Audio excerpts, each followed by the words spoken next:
It's been a dizzying and dramatic 24 hours, beginning with yesterday's sudden resignation of Justin Trudeau's top advisor, Gerald Butts, and then today, a surprise cabinet appearance by Jody Wilson-Raybould, the former Attorney General, at the center of this entire issue. Opposition MPs are demanding the Prime Minister waive solicitor-client privilege and allow her to speak openly. They're also calling for a public inquiry into the allegations that the Prime Minister's office pressured Wilson-Raybould to help SNC-Lavalin avoid prosecution. The CBC's David Cochran is, of course, tracking the story. Joins us now. Hey, David. Thanks for being with us.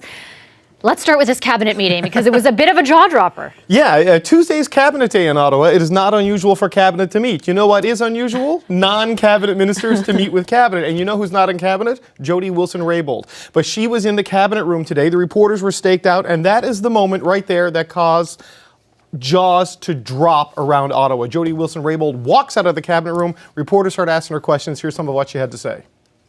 I am still consulting with my legal counsel, as I think people can appreciate or should appreciate the rules and laws around privilege, around confidentiality, around my responsibility as a member of Parliament. Were you pressured by the Prime Minister's office? Still working with my lawyer. How long do you plan to stay in caucus, Ms. Wilson-Raybould? I am a Liberal member of Parliament. Thank you. So now a week ago, that would not have been unusual to see her walk out of a cabinet room, but a week ago, the cabinet had an emergency meeting with everyone dialing in from across the country to deal with the fallout of her resignation, and here we are. So it's been an interesting couple of days if you look at the timeline. You go back to Friday, Gerald Butts goes home for the family day weekend to talk with his family about what's going to happen to his political future.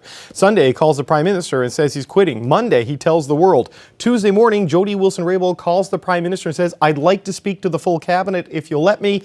He gives permission. She comes in and speaks to the full cabinet, surprises everybody in Ottawa when she walks on out of the cabinet meeting. And about 25 minutes after that happens, a member of the Liberal Justice Committee tweets, "We're going to ask her to come testify in front of the Justice Committee." So a very interesting time. Let's get into that tweet there because I think we have it up on the screen. Ikra Khalid sends out this tweet, as you say, sequentially, after we just heard from Jody Wilson-Raybould.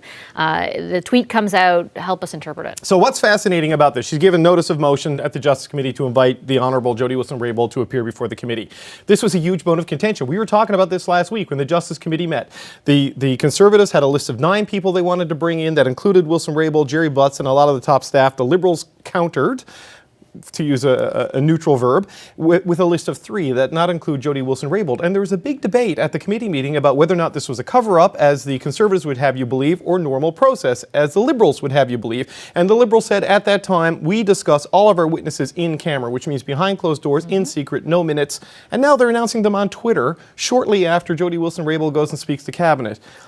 It's all very interesting. So it shows a shift from trying to treat this as business as usual last week, I think that's safe to say, and moves into this where they're now sort of responding and being proactive on this. Jody Wilson-Raybould told our Chris Rand she will appear before the committee. She will be bound by all of the privilege conventions that still exist. But it's interesting now because this puts us in a position where she has to say something or will say something, and then the government can respond to that. Because right now they've just been responding to the allegations in the Globe and Mail article. At the end of the tape we played of Ms. Wilson-Raybould leaving cabinet, you hear her very clearly asked if she is still remaining in caucus, and she replies that she is still a Liberal MP. Yeah. What will caucus be like tomorrow? Caucus is going to be very interesting tomorrow because it's the first time they've met since all of this has started. There was the phone call with the Prime Minister last week where he tried to reassure everyone in caucus that things were going to be fine. Things have not, since that conversation, Gerald Butts has resigned and we are in this situation. So speaking to some MPs, what they've been saying is that they want to hear from Jody Wilson-Raybould. They want to know her side of the story on the record, what her version of events are. And then they want to kind of hear a message from the Prime Minister tomorrow about unity, because I don't know if you call this a civil war, a hot war, a cold war. It's a problem inside the Liberal caucus right now. You know, to use an expression from back home, the arse is out of her. Tomorrow, the Prime Minister has to put it back in her, or they're in trouble. The election's 8 months away. Okay, all right, no comment. Thanks, David. The CBC's David Cochran. So if Gerald Butts is denying any wrongdoing, why did he resign? And why did Jody Wilson-Raybould meet with cabinet today? Public Safety Minister Ralph Goodale joins me from the foyer of the House of Commons. Hi, Minister Goodale. Nice to see you. Thank you for your time. Hello. Do you see a path back to cabinet for Ms. Wilson-Raybould? Well, cabinet making is up to the Prime Minister. The former minister asked for the opportunity to speak to the full cabinet. The Prime Minister agreed with that request. Obviously, I can't discuss what was said in a cabinet. I have never discussed the content of a cabinet meeting for the past 45 years, but the opportunity was provided for the former minister to meet and to make the remarks that she wanted to make. From your perspective, though, I know it's the Prime Minister's decision to make, but from where you sit as a longtime Liberal MP and a longtime cabinet minister now, do you see a path back towards cabinet for Ms. Wilson-Raybould? Well, it's potentially possible, but there's a lot of water to go under the bridge yet. I think there's a lot of goodwill and respect on all sides, but this is a very difficult situation, and we need to work through it and make sure in the process that the government is not distracted from the important business that the country needs to get done, including the economy and the budget that's coming up very soon. As someone who has a lot to do with law enforcement, what's being alleged here is potentially the obstruction of justice, potentially the interference, undue interference in a criminal matter. Did anything Ms. Wilson-Raybould say today alarm you as the Minister of Public Safety? I obviously do not discuss the content of cabinet meetings, but I do refer to the Prime Minister's very clear remarks in which he has made it clear that the news story, which was based on anonymous information, that the news story that started this whole controversy was not in fact true. And I refer to the letter issued yesterday by Gerald Butts, where he submitted his resignation, but made it very clear that he was denying categorically any wrongdoing on his part or on the part of anyone in the Prime Minister's office. Both the Prime Minister and Mr. Butts have been absolutely crystal clear. Mr. Butts has great respect for the institutions of our democracy, and in order not to interfere with those institutions, he thought it better to step away at this time so that he would not be a distraction, and so that he could properly defend himself outside of the system rather than within it. Can you help me and Canadians understand, though, if, as the government maintains, nobody did anything wrong, if Mr. Butts maintains he did nothing wrong, nobody in the Prime Minister's office did anything wrong, why did that necessitate him leaving?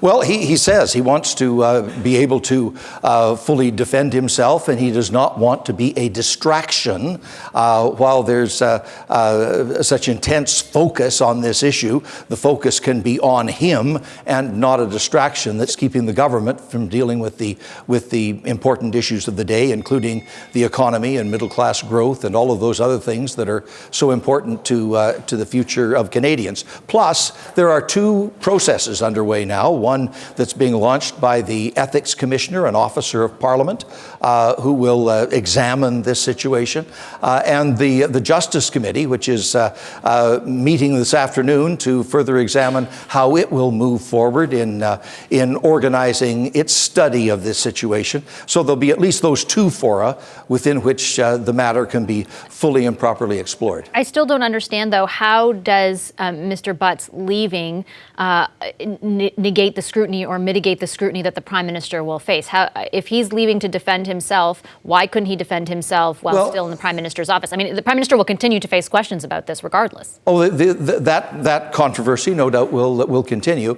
But as the principal secretary to the Prime Minister, Mr. Butts would be dealing with ongoing governmental issues every single day.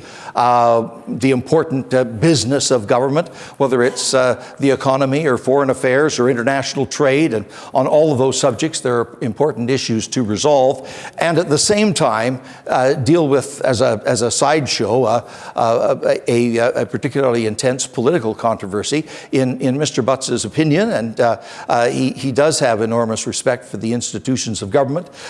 He would be better placed to deal with that controversy and let others manage the day-to-day affairs of government. Do you think it's a sideshow? That's the word you just used. Well, it it's an issue that has the potential to distract the government, and that's the point of the position that Mr. Butts has taken. He does not want to be a distraction, so that government can focus on the principal objectives of the economy and building the country and inclusive growth for all Canadians. He will deal with the issues that have affected him and the allegations that have been directed toward him, which, I underline, he has categorically denied. Could the controversy be put to bed if Canadians could hear from Jody Wilson-Raybould? Well, the issue of privilege is the one that's being sorted out right now.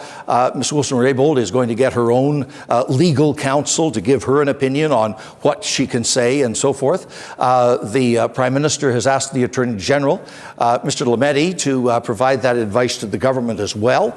And the Justice Committee is looking at that question as well. So between the three of them, the private legal opinion for the former Justice Minister, the new opinion to be sought from the Attorney General, and the work of the Justice Committee, they will give a very clear answer to where the rules of law apply here, so that everyone can know what can be asked and answered in the public domain. Minister, isn't it up to the Prime Minister, though, to waive that privilege?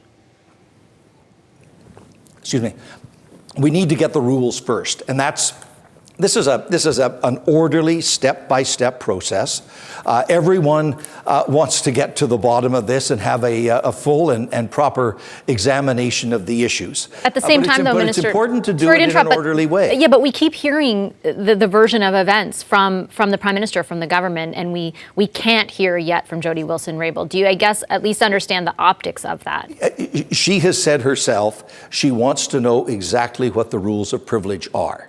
That is a very responsible position being taken by a former Attorney General. She will get that legal opinion from her very distinguished counsel, the former Supreme Court Justice, and then she will know how to govern herself, and this matter can unfold in a proper and orderly fashion. It's in everyone's interest to be able to get to the bottom of this and have a very clear explanation, and we're approaching that step by step by step to get to the result that we can answer the questions that Canadians are asking. My final question for you, is the government in favor of SNC-Lavalin receiving a deferred prosecution agreement? The decision in relation to that is a matter that's in the hands of the Director of Public Prosecutions, an independent law officer of the Crown, and that's where the decision needs to be taken. And there is a procedure laid out in the law for how, if any direction is to be given, it needs to be given in a very public manner and published in the Canada Gazette. So the rules are there in the statute. Just to be clear, though, because the Prime Minister has at various points over the past week brought up the fact that many jobs are dependent on this company, that he's been lobbied by various premiers and MPs from across the country on the issue. I just want to be clear, the government does not have a position at all then on whether or not SNC-Lavalin receives a DPA. Certainly not to my knowledge. Okay, thank you, Minister. You're welcome. Public Safety Minister Ralph Goodale. After question period today, the CBC's Chris Rands and his team managed to track down Jody Wilson-Raybould. Here's that exclusive TV interview. There's been a deal with the Prime Minister. We were wondering about the long wait for Cabinet, how things were going. You were sitting there placidly during question period there. I made myself available to Cabinet if they wanted to hear from me. Okay, and how did it feel to be in question period today? I saw you using all sorts of messaging platforms. Who were you talking with? Well, I've always had 3 phones, still do. I was listening to question period. How did it feel? I'm the Member of Parliament for Vancouver Granville, so of course I was in question period. The other question is, Ms. Khaled, I believe, is asking for you to appear now at the Commons Justice Committee. Will you be appearing? Okay. On the Commons Justice Committee, Ms. Khaled is going to have you appear, I believe, or she's asking to have you appear. Where are we at with that, please? Well, I haven't received that. As I understand it, that's transpired in the last little while. As I said earlier, I am continuing to discuss and talk with my counsel about what I can and cannot say. That too would apply at the Justice Committee if I were to appear. But of course I respect the Justice Committee and would be I will appear, but as I said, I'm still in discussions with my counsel about the various privileges and confidences that I have. I'm wondering, ma'am, everyone's asking everyone who works on the Hill, what do we make of all this? What's your message to regular Canadians? Because they've all been reading about this in the papers, they've been watching our coverage, listening to our coverage. What do they make of it at this point? I'm really not at liberty to talk about that, but I will say that I'm incredibly proud to be the Member of Parliament for Vancouver Granville. I continue to have the commitment to serve my constituents, and I'm doing just that. And will you stay in caucus after tomorrow's caucus meeting? I was elected as a Liberal Member of Parliament by the constituents of Vancouver Granville, and I will continue to serve them as such. Well, thank you very much. Thank you. Thanks for your time. Excuse me, John. You walk backwards really well. Thank you. Thank you.